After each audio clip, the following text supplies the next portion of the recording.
સુરત વરાછાના ધારાસભ્ય કુમાર કાનાણીનો વધુ એક પત્ર સામે આવ્યો છે। ટ્રાફિક સમસ્યા દૂર કરી વરાછાને રાહત આપવા બાબતે પત્ર લખવામાં આવ્યો છે।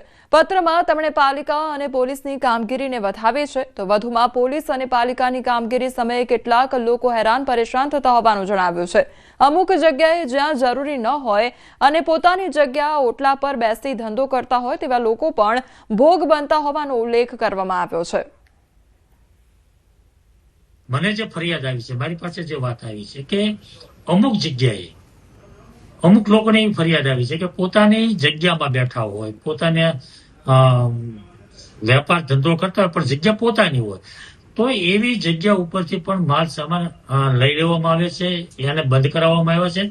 તો વહીવટી તંત્રે આમાં થોડો વિચાર કરી લેવો પડે। જામનગરના મહુવા તાલુકામાં આવેલો સૌથી મોટો મારણ નદી પરનો બ્રિજ વર્ષોથી જર્જરિત બનેલો છે।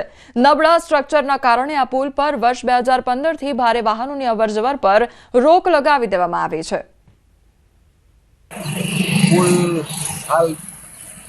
પુલની હાલત ખૂબ ખરાબ છે।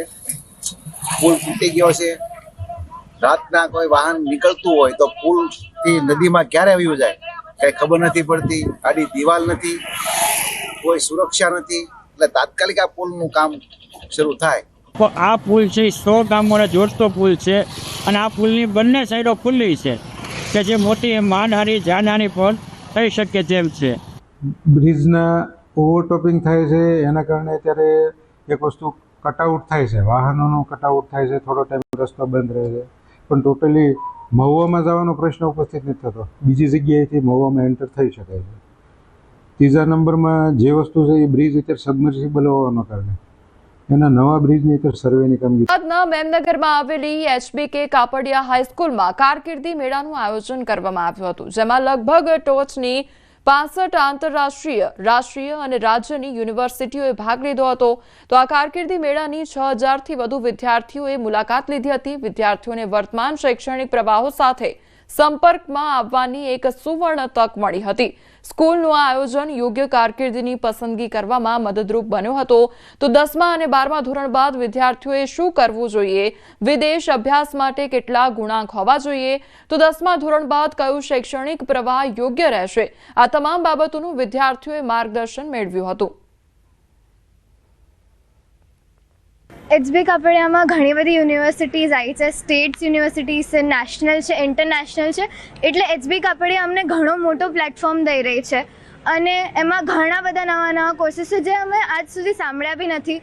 અમને એક્સપિરિયન્સ કરવા મળ્યું છે ઘણું બધું કે છોકરાઓને બેસ્ટ કરિયર ગાઈડન્સ મળે, એટલે 12th પછી શું અંડરગ્રેડ કોર્સ કરી શકે, પોસ્ટ ગ્રેડ કઈ કોર્સ કરી શકે, PhD માટે કોર્સીસ શું ઓપ્શન્સ છે, તો એક સાથે એક જ દિવસે 65 યુનિવર્સિટીનું ગાઈડન્સ છોકરાઓને મળી રહે એવો આપણો ઉદ્દેશ્ય છે। અને this platform is not only for HBK students, આપણા વિદ્યાર્થીઓને તો આપણે ઇન્વાઇટ કર્યા જ છે, પણ આપણે આ પ્લેટફોર્મ ઓપન મૂક્યું છે આખા સમગ્ર અમદાવાદ માટે। અમદાવાદની ઘણી સ્કૂલોના છોકરાઓ આજે આવી રહ્યા છે।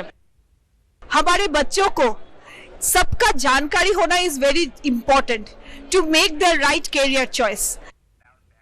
વાવ થરાદમાં સણાદર ખાતે દૂધ પાવડર પ્લાન્ટનું લોકાર્પણ થયું। તો કેન્દ્રીય ગૃહમંત્રીના હસ્તે ₹440 કરોડના ખર્ચે 150 TPD ક્ષમતાનો અદ્યતન મિલ્ક પાવડર અને બેબી ફૂડ ઉત્પાદન પ્લાન્ટ તૈયાર થયો છે।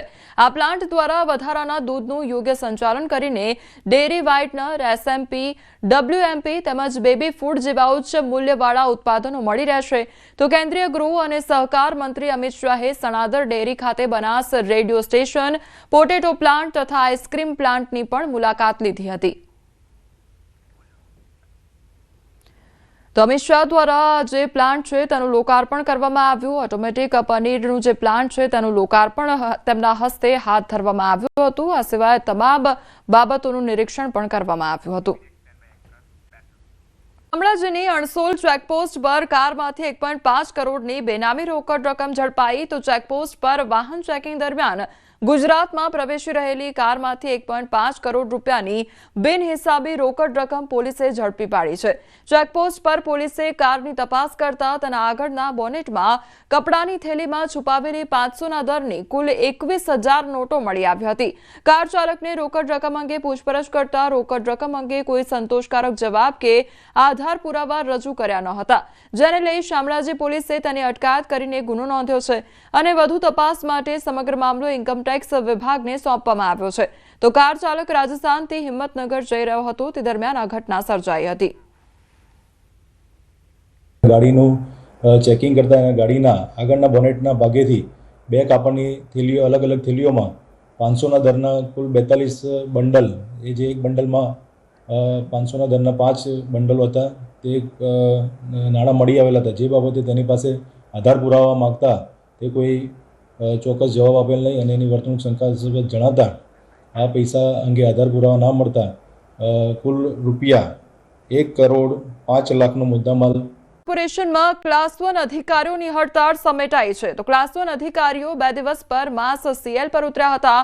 મ્યુનિસિપલ કમિશનર સાથે મુલાકાત કર્યા બાદ પ્રશ્નોના નિરાકરણની ખાતરી આપતા અધિકારીઓએ હડતાળ સમેટી કામ પર જોડાયા છે. કેટલાક ત્રાહિત વ્યક્તિઓ, RTI એક્ટિવિસ્ટ, કેટલાક પત્રકારોથી કંટાળી માસ CL પર ઉતર્યા હતા. ક્લાસ 1 ઓફિસર્સની માંગણીમાં અલગ અલગ છે. આઈ થિંક આપ એમને પૂછી શકો છો, પણ જે લોકોની માંગણીઓ જેન્યુઇનલી છે એ જેન્યુઇનલી કરવા માટે JAD અને લીગલ ડિપાર્ટમેન્ટ તરફથી અમે સૂચના આપી છે કે whatever needs to be done for the proper system administration ચાલવા માટે we have try to engage that, અને આનું નિરાકરણ માટે અમે કામગીરી કરવા માટે JADને સૂચના આપી છે. JAD તરફથી આ કામગીરી. વન પર્યાવરણ મંત્રી અર્જુન મોઢવાડિયાએ લોક દરબાર યોજ્યો અને લોક દરબારમાં જેતપુર ઉદ્યોગના પાણીની પાઇપલાઇન મારફતે દરિયામાં ઠાલવવાનો મામલે રજૂઆત પણ કરવામાં આવી. તો નોંધનીય છે કે તાજેતરમાં જેતપુર પાઇપલાઇન પ્રોજેક્ટ માટે જમીન સંપાદનનું જાહેરનામું નોટિસ પ્રસિદ્ધ થયું છે અને જે મામલે ઘણા સમયથી વિવાદ પણ ચાલે છે. તો ખારવા સમાજ અને શહેરના જાગૃત લોકો કોર્ટમાં PIL દાખલ કરી ચૂક્યા છે. ત્યારે આ મુદ્દે માછીમાર બોટ એસોસિએશનના પ્રમુખ અને સભ્યોએ કેબિનેટ મંત્રી સમક્ષ ગંભીર મુદ્દો મૂક્યો છે, જેના જવાબમાં કેબિનેટ મંત્રીએ જણાવ્યું કે આવું નહીં થવા દઈએ. ઇન્ડિયન એરફોર્સનો રોમાંચક એર શો યોજાયો. ભરૂચ શહેરે એક અવિસ્મરણીય ક્ષણનો અનુભવ કર્યો જ્યારે ઇન્ડિયન એરફોર્સની સારંગ અને આકાશગંગા ટીમોએ દિલધડક કરતબો કરીને લોકોને રોમાંચિત કરી દીધા. ભરૂચના BDMA, BCC તથા જિલ્લા તંત્રના સંયુક્ત ઉપક્રમે આ પ્રેરણાદાયક એર શો અને પેરાશૂટ જમ્પિંગ શોનું આયોજન કરવામાં આવ્યું હતું. કાર્યક્રમ દરમિયાન સારંગ ટીમ હેલિકોપ્ટરોએ આકાશમાં અદ્ભુત સંતુલન, ઝડપ અને સમન્વય સાથે હવાઈ કરતબો રજૂ કર્યા હતા. બહુ જ મસ્ત એર શો હતો ને સ્કાય ડાઇવિંગ હતું. જોઈને ફૂલ એનર્જેટિક લાગ્યું. એકદમ જ ફાઇન શો હતું અને બિલકુલ મજા આવી ગઈ આ શો જોઈને. એ બહુ જ સુંદર આયોજન હતું અને શો પણ એકદમ સરસ હતો. આ શો આપણે ઇન્ડિયન એરફોર્સ દ્વારા આયોજિત કરવામાં આવેલો હતો અને ખૂબ સરસ પ્રદર્શન એ લોકોના મારફતે કરવામાં આવ્યું. અમને જોઈને ખૂબ અમે ઇન્સ્પાયર થયા છે અને અમારા બાળકો અને એ લોકોને બી બહુ પ્રોત્સાહન મળ્યું છે. મને ઇન્ડિયા પર પ્રાઉડ ફીલ થાય છે કે સારંગ ટીમ આ બધું શો બતાવે છે ને હું આ જોઈને બહુ ખુશ થઈ છું. હું અને મારા ફ્રેન્ડ્સને આ શો બહુ ગમ્યો. हमारे इस डिस्प्ले को सफल बनाएंगे हमसे मोटिवेट होकर और उम्मीद है काफी चेहरों को अपनी ऑर्गेनाइजेशन में भारतीय वायुसेना में फ्यूचर में मिलने का मौका मिलेगा. અટલ સરોવર ન્યૂ રેસકોર્સ ખાતે સૂર્યકિરણ એર શોનું ફાઇનલ રિહર્સલ કરવામાં આવ્યું. તો એર શો સાથે ભારતીય વાયુસેનાના પરાક્રમની ઝલક પણ જોવા મળી. રવિવારે સવારે એર શો સાથે સુરીલી ધૂન દ્વારા બેન્ડ શો પણ પ્રસ્તુત કરવામાં આવશે. રેસકોર્સ ખાતે આર્મી દ્વારા ઉપયોગમાં લેવાતા અનેક પ્રકારના શસ્ત્રોનું પણ પ્રદર્શન યોજવામાં આવશે.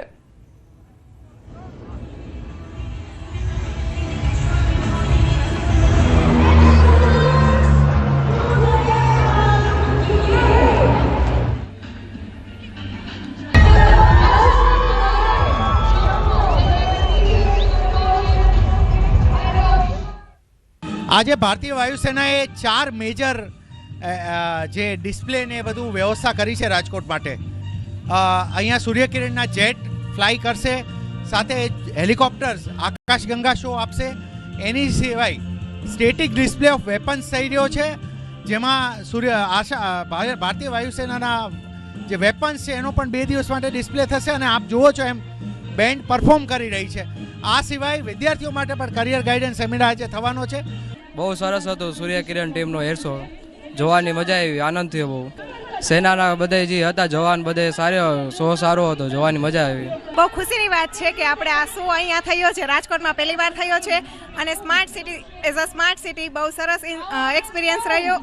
કાલે ફાઇનલ શો છે, આજે રિહર્સલ હતું, પણ રિહર્સલમાં જ એટલી મજા આવી કે એઝ અ ફાઇનલ જે ડે હોય એવું જ અમને અહીં જોવા મળ્યું છે. એ સિવાયનું ગરુડ યંત્ર અને સાધનોનું પણ અહીંયા પ્રદર્શન રાખેલું છે, જે અમે નિહાળવાના છીએ.